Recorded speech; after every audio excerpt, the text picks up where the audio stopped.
video is everything. It eats the whole feed. So you need a lot of it. So if you can find someone freelance, you have to somehow get them to make countless videos in a short period of time, meaning the quality is not going to be that high. It's not going to be that interesting. It's not going to be that well thought out. So that means the bar is inevitably going to be low because you have to put out so much. Like you have to take these L's and not make the best stuff. And it hurts. So, Mose, what's good? How's it been, man? We're back Bang at it bang. again. We're back. We back. Hoping my Wi-Fi doesn't act up, but other than Can't that, I'm buzzing. can't count on the Thunder Bay Wi-Fi. That Can't is an count on. absolute disaster in the making. But dude, last episode, editing it with Alan was a dream. It was just like so nice. Obviously in person, like they're just way better and like the conversation was flowing. And I also got a bunch of like people just saying like, dude, I listened to it. It was so funny. It was good. It was interesting. Like it was like educational, but at the same time, it wasn't boring. Yeah, I'm glad they didn't mind the sticking on that first question for about 35 minutes. So Honestly, I thought we were just on the same that's question for great. 35 minutes, but it was like we like moved through topics for 30, but like one question incited a 30-minute fucking ramble fest from a bunch of fucking couch psychologists plus the Love ones. that. But yeah, it was really good. Like I was editing, I'm like this is filled with knowledge. I need to make Yeah, some podcast clips. it's Um, almost like doing it in person. It's way better than doing it over Zoom. I don't know. Although I do wonder, like, what would an interview where you and I are in person talking to someone on Zoom be like? Do you think that'd be better, right? Or would it be worse than just all Zoom, all No, through it's. Zoom? I think everyone has to be in person. That's the best buzz. Of course, that's the best. But do you think us two in person talking to someone on Zoom would be better than just us three on Zoom? Yes. You checked Yeah. out there on the phone. That's the thing. I No. need you in person to get you off that goddamn fucking Twitter feed.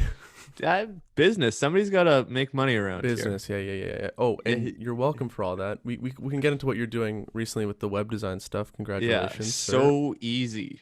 I shouldn't be Okay. saying this, but it's just fun. Also, you're welcome.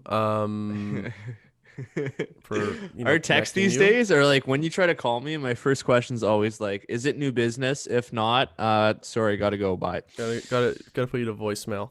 Yeah. But dude, I wanted to. You took me back to pre-COVID. You took me right back to those days at Ryerson University. I'm winding down at home. It's like 9, 10 o'clock. Hard day at work, and I just hear my phone ring. Little Yep. ding. Text from Moses Mullen at 10:30 p.m. I'm like, what could he possibly be asking for? Like, did I forget something? Do I have to like drive him somewhere? Is there something he needs from me? No, it is not something he needs or requires. It is just a stream of consciousness There we go. from the fucking high ropes, sitting right next to God in the clouds, talking about some sort of philosophical thing regarding Observation. current culture or our, the creative business or whatever it is. And he brought me back to this, ladies and gentlemen, by texting me at it was at noon, so it wasn't late, but out of nowhere. No like, hey, what's up? He just goes, Nelk Boys will be a bigger deal than Bieber in like 3 years. So fact. I don't reply. 7 hours later, he then sends another text. The bar for social video is on the floor. So These are Mose, both true. I'm gonna have to call you out. What incited this out of nowhere to send me these text messages? Because I don't understand. Like, what? Where were you? Let's unpack these separately. So the Bieber thing was watching a Nelk Boys video on my lunch break, and there's a clip where Nelk Boys and Bieber are at the UFC and they see each other, and like it was just such a casual thing. It wasn't like a segment in their video. It was just like, "Oh, hey man, hey, what's up? Yeah, nice. We're both backstage at like the UFC. Yeah, great." But in that moment, I was like, dude, like this is game over. These guys are going to be bigger than Bieber because they just have way more touch points with their audience. So I saw it. I was like, oh, this is such a cool moment. And then my mind immediately jumped to, damn, like these guys just have such a better, more consistent connection with their audience. It's a no brainer. It's going to happen. What does bigger mean though? Um, Bigger as in like they're probably going to make more money and they're probably going to have a bigger following, however you want to define that, within the next few Why years. why I disagree with the bigger following is that I don't think the Nelk Boys are as wide in following and engagement and reach as Right. Justin Bieber, but they're much deeper. And Like music's a much different category. Like music's like so many people listen to Peaches. Peaches is still bumping. It's been like 3 months since that song came out. yeah, but I don't think they'll ever be as well known or as popular as Justin Bieber, but I can definitely see them being much wealthier and richer and have an audience that like is more diehard. Like, cause they Right. run deep. You know, they got like the social club, paid like paywall service where like full send. You join that club, you get free videos. They fly you out. They do all these things. Crazy. Their content is very narrow and directed to a certain like demographic, whereas Bieber's just like everyone who likes good vibes and tunes. You know, like I just don't think they'll be bigger, but probably richer. I mean, I remember like just seeing the Happy Dad thing get released, and I'm like, these guys will be 100 millionaires Yeah. in It's insane. like 5 years, maybe less. It's insane. Like they are gonna sell Happy Dad to some sort of manufacturer for, excuse me, they're gonna sell Happy Dad for hundreds of millions of dollars. Well, speaking of alcohol, and there's a couple things I want to go, but speaking of alcohol, what did do you remember what McGregor just sold his for? I I want to believe it say was it like was 600 million. yes, that's insane. And Because at this point, it doesn't matter what he does in his UFC career, like beyond reputation. The well, guy's good. you know what we're seeing in a lot of these brands, and I remember hearing Portnoy talk about it with the Penn deal because a lot of other sport book like businesses are like trying to find out, they're trying to either sell themselves or like find ways to like make money and do marketing. And he said Hmm. that the deal with Penn was like Penn bought Barstool and spent 500 mil, whatever it was, for no other reason besides marketing. Yeah. It's a built-in marketing plan. And if we look at Happy Dad, or we look at the McGregor move for Proper 12, they started a business with a built-in marketing department and budget. Like it's free. Hmm. I go to fights, free marketing. I go on my Instagram, 20, 30 million followers as Conor McGregor, free marketing. And also with Conor McGregor's pull, he can get Proper 12 on the UFC canvas built into his contract. So he's not paying the UFC to like put the brand on the octagon. So it's almost like all these businesses are trying to find ways like how do we invest not just in maybe something that produces a good product, but like that has maybe not businesses, but people starting ventures. It's like we have a built-in marketing. How do we build a product where we don't have to even think about marketing anymore? We just build a product and everything goes smoothly as possible. Right. And that's a flip from, I mean, forever it's always been about build the product and then people will come. But I want to just add on to what you were saying beyond just numbers, pure numbers, how many followers you have on Instagram with McGregor and with the Nelk Boys. There's also like really deep affinity for what they're doing. Now I'm gonna come at you and say, what does affinity mean again? I can't really. I'm Big gonna. That's a $10 thesaurus. word. I'm a little lost. Space bar on the Mac, command space bar, search up the affinity. Affinity. Affinity. What do I mean by affinity? I think beyond how many followers that you have on any platform, the question I think about is like, do people care about your content enough to search you out? Because for a lot of these channels, I'll use the Nelk Boys or even Logan Paul for a while as an example, or Portnoy. Like they'll get shadow banned by these platforms where their content won't come up in the feeds that get recommended for you. So really the kind of baseline of like fandom or passion is like, will somebody go out of their way to search you up? And just adding on that, I have fans who love the Nelk Boys, die for the Nelk Boys. And they'll tell me sometimes, like, I'll get a Snapchat from them at 2 o'clock in the afternoon and they'll be like shotgunning a beer. I'm like, where is this coming from? What are you doing? And they're like, dude, the newest Nelk Boys video dropped. I have to watch it. It was so sick. Had shotgun a beer. I'm like, dude, that's crazy. But I mean, that to me is just passion. That's just raw fandom for a brand. Whereas I don't think you don't get that with a Bieber unless maybe it's a teenage girl. But Yeah. yeah, it's really interesting, and you see it with McGregor as well and Barstool. Like those are fan bases that ride deep, like Yeah. real deep, like a real Stoolie fan. Like that's not an average fan. That's And a diehard guy it's who like almost irrational at one point, at some point. It's like, what you're not thinking clearly about what you're doing, but you just love and ride for these people. Borderline religious, like fundamental religious, Yeah. fundamentalism religion. Like it's unbelievable. So it's interesting to see the Nelk Boys start this seltzer because now they don't have to use like White Claws in their videos. Now they just do Happy Dad. It's built-in marketing. It's really interesting. So that's one of those texts that came out of the blue, and I kind of agree and disagree. Now the other one is really interesting, and it made me also think about my work and just the whole space of making video in general. Why don't you take a lead on this? The bar for social video is on the floor. It's on the floor. It's on the floor, and I'll tell you why. It's part of it's like production value isn't the thing that people look at when they're like watching a video on their feed and saying like, "Oh, like the depth of field or the lighting on that shot was just beautiful. Oh my god, I'm gonna just keep on this video." Like, it's gone from a place where we're like totally um, fine with almost no production value. I follow a guy from Ryerson that we have mutual friends with, Joey Wellness, shout out.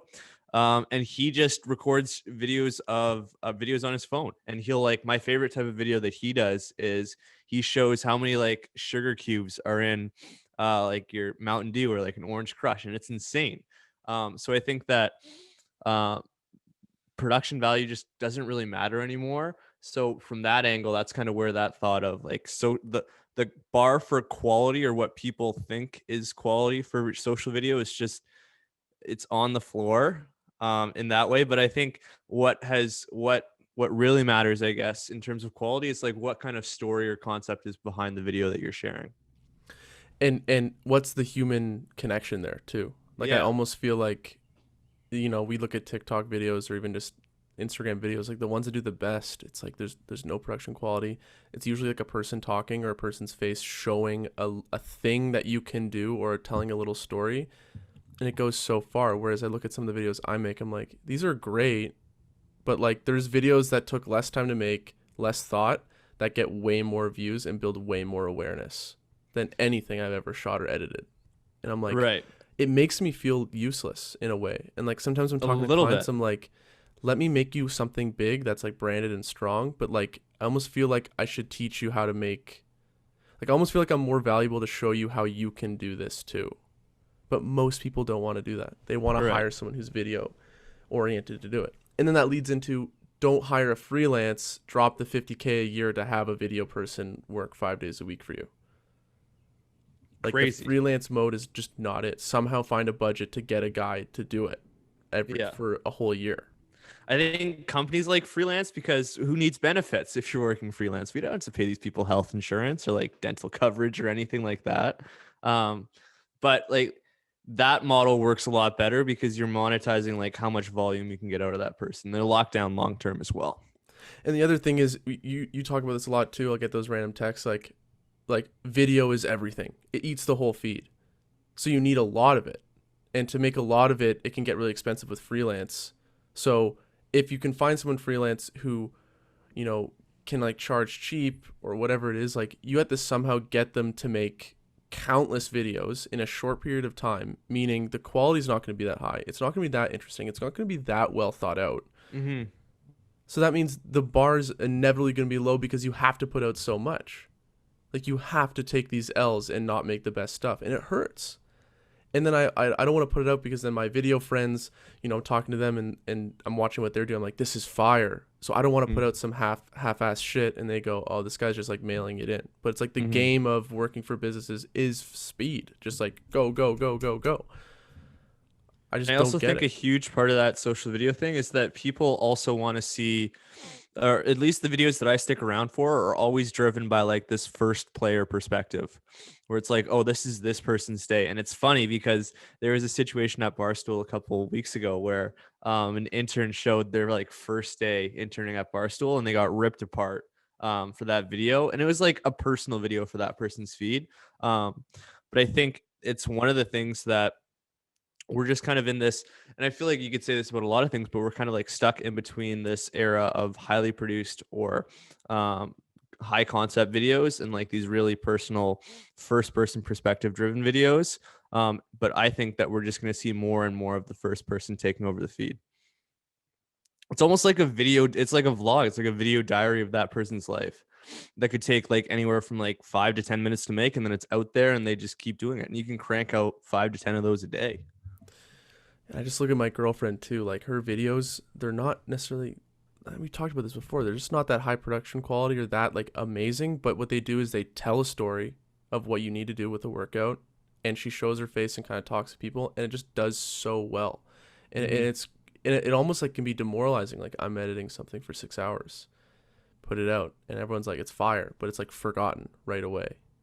And I even had a good conversation. I have two things I actually want to bring up. One is I had a good conversation with a friend at a park like a couple nights ago, and he's just like, dude, it was a hard conversation. He's like, and he meant this with all love and respect. He's like, I'm watching your stuff, Will, and like I like it and everything, but I'm like waiting for that like big project. Like I'm waiting for that like special thing from you. And to Mm-hmm. me, it seems like not a lot of it's for entertainment, and not a lot of it is necessarily for you and being you. And I'm like, you're right. Damn. But like, what am I supposed to do? How do you tackle that question? Like, what does that look like? What does that mean? And I think even at a day and age with, we're very unique in Ontario and Toronto, like it's not an easy life right now. As much as it is a great city and great country, like we're locked in and morale is low. Like how does one pour love and affection into something that's long term and meaningful to them when they're maybe down and not feeling the best day to day? It's fucking tough.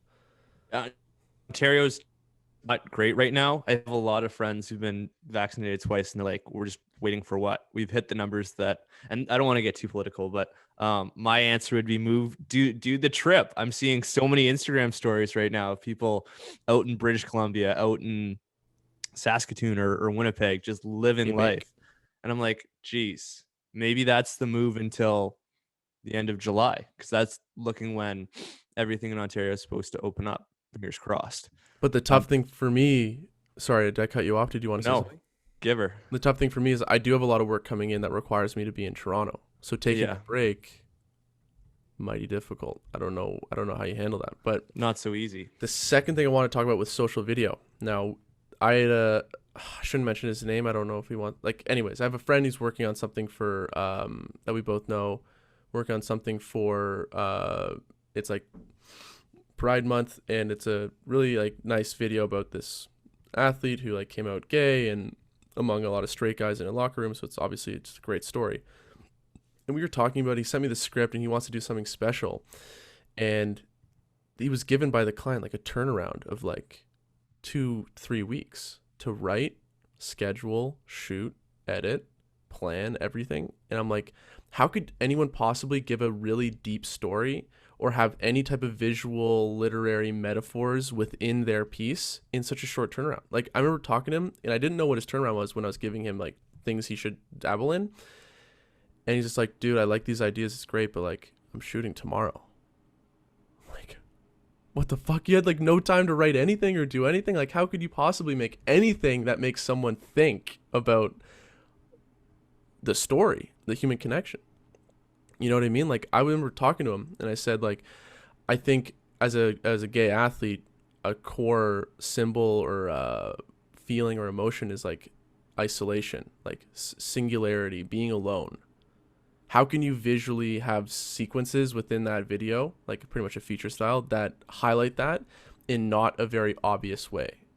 You know what I mean? Like if he feels like a black sheep, like how could you show that visually without obviously just, taking pictures of him just in an empty room or something? Like there's ways to do this metaphorically that are really interesting that require weeks of writing, maybe a week or two, maybe 1 week, but he didn't have that time. And it's like, at what point is this fast turnaround culture actually good for the consumer? I don't think it is. I mean, it's crazy. We are, and I listened to a podcast the other day. We are, nobody wants to admit that we've created the world's greatest slot machine, and nobody's gonna call it that. But nobody that I know spends, and I mean, it depends on the person, but nobody that I know spends 5 hours of their day on anything else but social media, and it's consistent, like week through week. You'll get your update. You're up 25%. Now you're watching 6 hours a day, and it's crazy. And what it's leading to is like, and this isn't my term, but this is somebody else's. They say that we're in like a microwave culture where we just expect that like immediate satisfaction, that immediate like dopamine rush when we see a notification, we answer it. Um, and I don't think it's good. I mean, that's why I mean, you can do small things like keeping your phone in another room when you're working, but the fact of the matter is that you kind of can't escape that. You're always going to be in this culture because social media is just pervasive in our lives. It's like an integral part of how we communicate. And And it's I really, it's just bred a quickly, way of consuming. But go ahead. Yeah. yeah, just quickly, like on that consumption note, I guess what we haven't really started wrestling with as people who create or who market is that it's going to change how people's expectations for what they want to see. And it's like you can spend an hour on a video, or you can spend a week, or you can spend a month. But at the end of the day, if you don't have a really strong plan for how that video is going to go to market and how it's going to like, how do you re-engage people after that one day that it spends on people's feeds? It's looking more and more like that's not a great investment. And it's going to be unforgettable. It's going to be forgettable work. Whereas the unforgettable work is the stuff that lives on TV and film, and people are bored of that. They People are want the cutting quick. cords. They're cutting cords like crazy. But I did want to talk about this, and it's something like I wanted to write a little bit about, like just like jot notes on it. Did you ever watch Breaking Bad? No, I have not. Well, do you know the premise? um Guy, like really good guy, decides that he wants to be bad and he starts making Okay, meth or close, something. close. Yeah. But I'm sure some people listening know. If not, I'll just Am I gonna explain. get torched for that explanation? That's a tough explanation, but I don't know if we have the fan base to torch you. But so what it's about is there's a chemistry teacher who had larger aspirations about being a chemist, but ended up just becoming a high school teacher. So he kind of has that like resentment in himself. I don't know. I can't remember exactly why he decided to do that, but he's a teacher helping kids who don't give a fuck about chemistry. So he is into chemistry, gets cancer, needs quick money, meets a guy who sells and cooks meth. He links up with him as a business partner, says, I can create good meth. You're the marketing, you're the connection guy. I'll make it, you sell it. And that's how they start. So as that relationship starts to build, they run into drug dealers who want to kill him, the main character, the chemistry teacher, and his accomplice. Accomplice? Is that the word? His buddy, his business partner.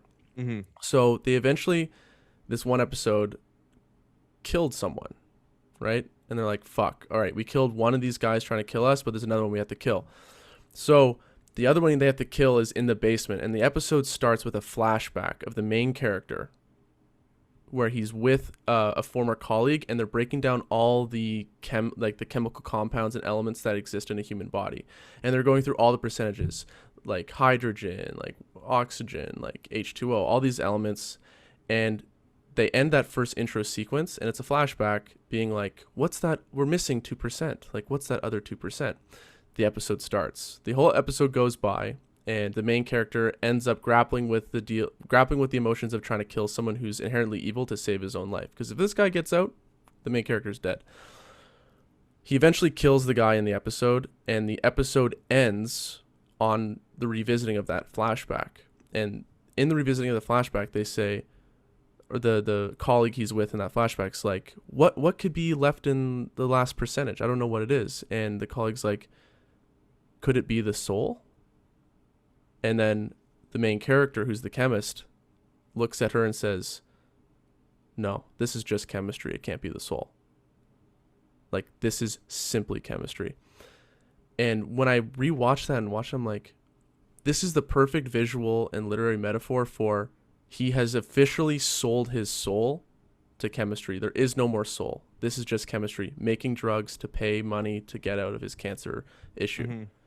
And when I watched it first, I didn't realize it. Then the second time I watched it, I'm like, that's like amazing. It's pretty much a way, without directly telling you, the audience, that you've officially entered the gulag of this TV show. He has killed someone. His soul is gone. It's simply chemistry. There is no human emotion in this game of drug dealing. It's so deep on so many levels. And I'm like, how long did that really take to write? Was that the director, I forget his name, Vince Gilligan, I think it was he given a 2-week turnaround, a 1-month turnaround to write all this stuff? course not. It was like years of writing, and it's like that stuff sits and lasts forever. I remember telling my friend like, how can you have a section of your video similar to this, maybe no dialogue, but that just makes the viewer think a bit, that tells the viewer a part of the story that isn't interesting in a direct way. It's more Mm-hmm. interesting in a very metaphorical and artistic way. And like when I revisited that episode, I was like, Damn. there's no soul. It's just chemistry. I was We're like, going wow, deep this episode. it's really cool. That's a deep He cut. sold his soul to And then chemistry. that makes me think like, one, is it possible? Well, it's not. I would say it's not possible to do that or achieve that if you're on a 2-week turnaround with any project. You're not going to get that deep into the project where you can create that moment of resonance with people. But then I look at it from the other angle of the consumer, and I say, if we are predominantly consuming content from feeds like Instagram, Twitter, and Facebook and YouTube, and we really like unpack the behavior and the kind of mindset going into these platforms. When you are consuming, people go to social media to turn their brains off, not to like think or feel. It's a stream of information coming at them, and they're literally just swiping. So from the consumer's point of view, I'm like, is that what people are looking for? I think being on social I don't media is a think so. quick way to get mad, get enraged about stuff, because people are writing headlines and creating content to get you to click and to get you to feel something. But I don't think if you're spending less than a second on everything that you watch, that you're going to ever be in a mindset or a space where you're really taking everything in. And I mean, that's sad. That's sad as somebody who creates things for a living. And that's sad as a consumer, that like, this is the standard now. And we're going to talk about shows like Breaking Bad, whatever comes next, as exceptions to that rule and not the rule itself, which is sad, I think. It seems like the deepness of art is just gone, and it's maybe it's not gone, but it's slowly leaving. Well, Like it's not the happening on social media. So no, it's and like, how many people are, most people spend most of their time consuming stuff from social media. I think that's a very important thing to understand and really like really comprehend, because if you're someone who wants to get into like video, like do you want to get into social media? Because you have to understand that social media video might not be what you thought it would be. Mm, It's not deep and definitely like not. really well thought out, and that's fine. It has its place, but you shouldn't force yourself into that circle hole if you're a square who wants to do more deep, well thought out, longer form, brilliant art. Like it's a completely different game, Mhm. and something important to understand. But did you want to finish off with anything on this topic, or can we switch a Ruski to that thing we want to talk about with Caller Daddy? No, I think we can close on Call Her Daddy because I got a meeting coming up shortly. Okay, so Caller Daddy, the fucking huge podcast, came into Barstool in 2018, the fall of 2018, with two girls. Now it's just one girl after that big blow up last I was summer talking to slash friends spring. about this. One of the most iconic podcast dramas of all time. And also self-generated. Like, this Self is coming from the hosts. It internal. was the beef, and not between the host, about getting both of them paid. And then, well, we'll get Long into it. story short, there was a contract dispute.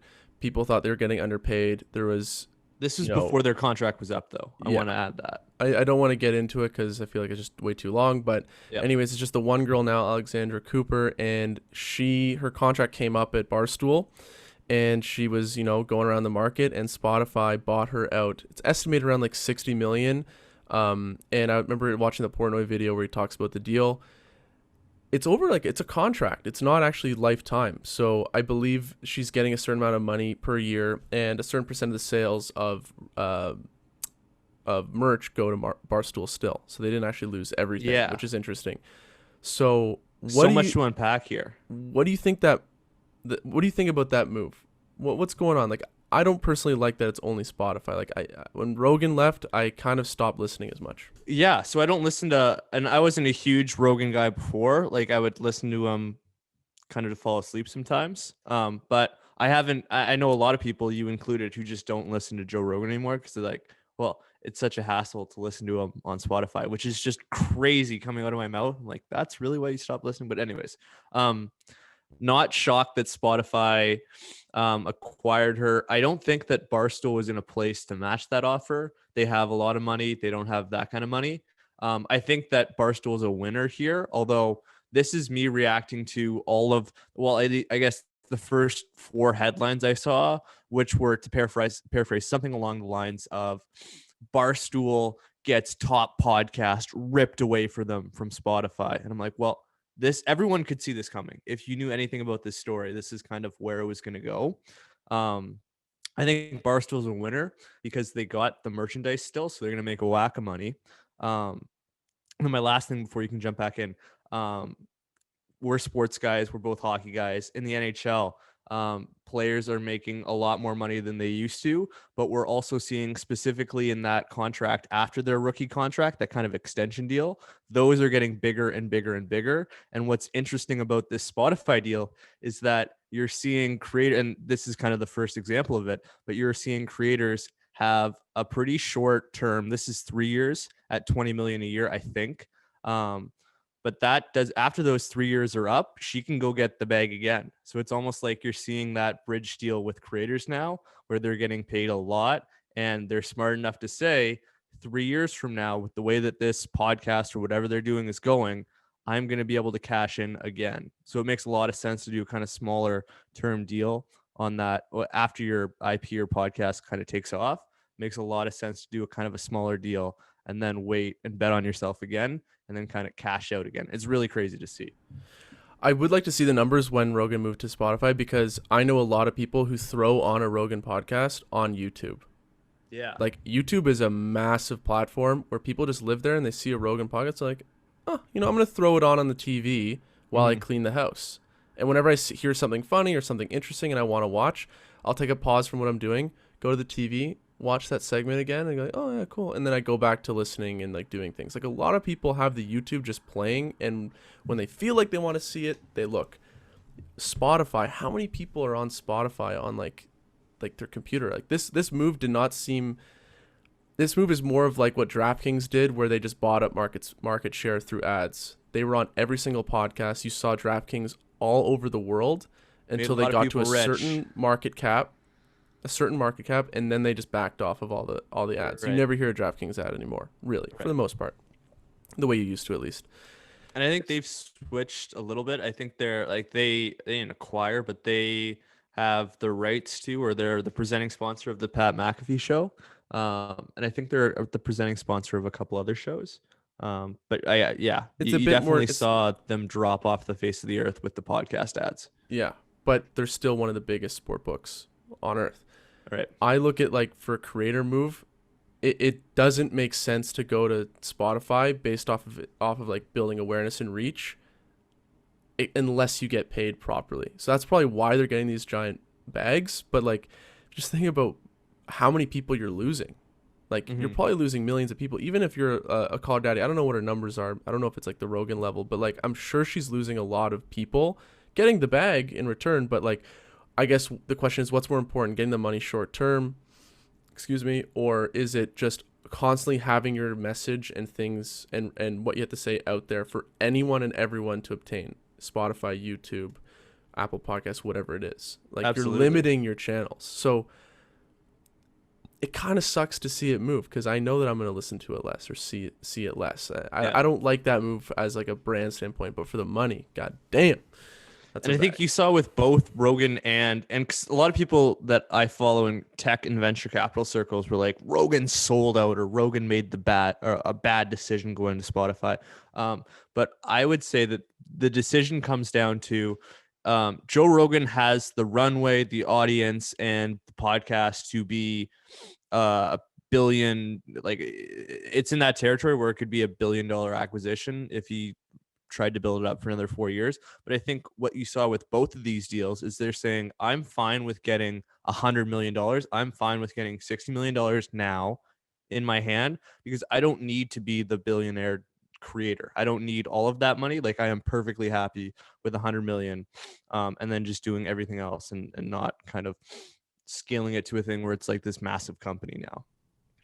But I feel like what's the goal of doing your podcast? Is it to reach as many as people as possible? Because if that's what it is, and to help as many people, I don't think going to Spotify is that. But if No, you're definitely not. I think it was securing the bag in both cases. in both cases, because Yeah. I know a lot of people that pay for Apple Music that are like, I don't have to pay necessarily to listen to Rogan or Call Her Daddy, but like I get ads that are really annoying interrupting my Spotify listen on those podcasts. Like I don't want to deal with that. And I don't know if you can skip them or not. So it's like you're not necessarily forcing people into premium Spotify, but you kind of are.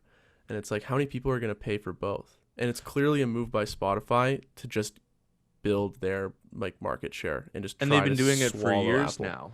They've been doing it. Yeah, Yeah. they've been doing it. And I think part of it's that Apple hasn't responded huge. I think Apple's investing in Apple Plus or whatever their Netflix video competitor is. But they haven't changed their podcast feed or put any significant investments into audio outside of AirPods, so hardware. But on the software side, like they haven't done anything to make any investments. And I mean, that's Spotify's playbook for the last year and a half, right? They had the Addison Rae podcast. They have Barack Obama and Bruce Springsteen. Never Yeah. listened to it. Kind of a weird combo in my mind, but Weird. whatever. Rogan, Michelle Obama had a podcast. Now we have Call Her Daddy, and it's on and on and on.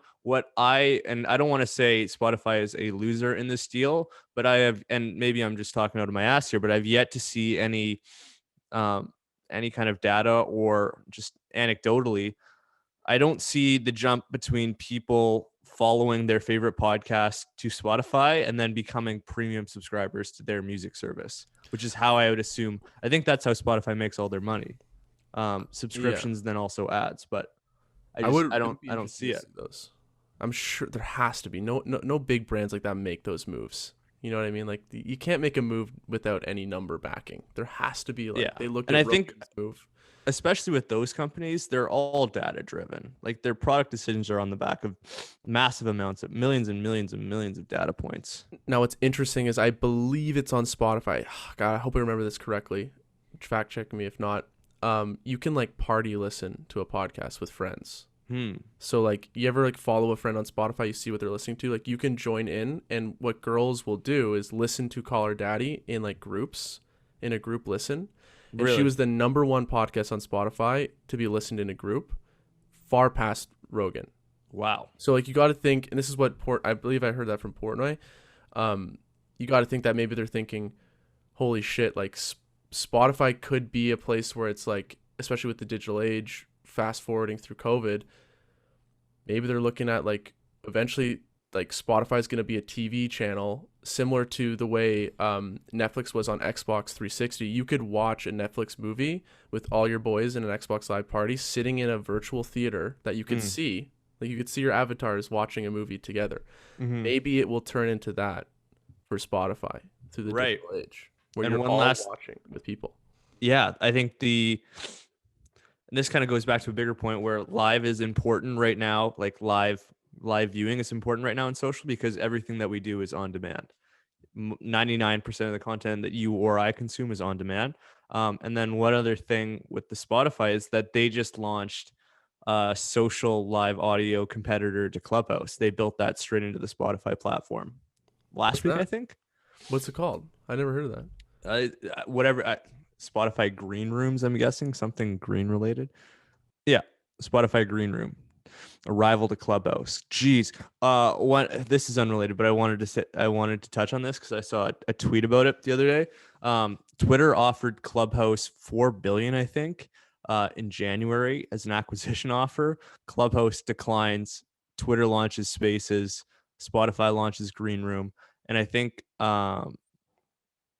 Clubhouse is nowhere near that $4 billion valuation. So an example Crazy. Of when you should have taken the money and ran. When do you tip? When do you not? Well, that's interesting, man. Is there anything else you want to touch on, or can we wrap up this pod? I think this was a great little combo. No, that's it, man. Amazing. Yeah. All right. Unreal. Everyone, thanks so much for listening. Hope to see you guys next week. Let us know what you think in the comments. Make sure to follow us at RnR Podcast on all platforms. See you guys later. Ciao. Ciao.